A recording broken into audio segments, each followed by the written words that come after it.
Thursday morning. Flooding caused by rain and snowmelt is possible.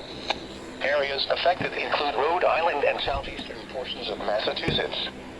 When, from Wednesday evening through Thursday morning. Impacts include excessive runoff may result in flooding of rivers, creeks, streams, and other low-lying and flood-prone locations. Flooding may occur in poor drainage and urban areas.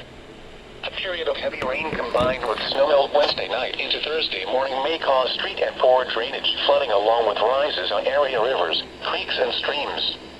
Localized flooding also will be favored where heavy rain falls on clogged storm drains.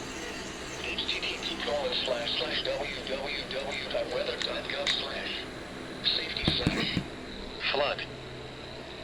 Winter weather advisory in effect from 1 p.m. Wednesday to 1 a.m. Eastern Standard Time Thursday. Snow expected. Total snow accumulations of 2 to 4 inches.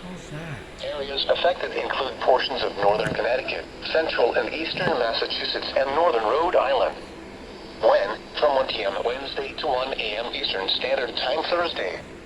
Impacts include plan on slippery road conditions. The hazardous conditions could impact the evening commute. The snow is expected to quickly change to rain during the evening hours. Wind advisory in effect from 9 p.m. Wednesday to 9 a.m. Eastern Standard Time Thursday. South winds 25 to 35 miles per hour with gusts up to 50 miles per hour expected. Areas affected include southern Rhode Island, southeastern Massachusetts, Cape Cod, and islands when, from 9 p.m. Wednesday to 9 a.m. Eastern Standard Time Thursday.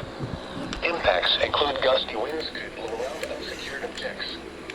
Tree limbs could be blown down and power outages may result. Gusty winds around 35 miles per hour will continue into Thursday afternoon.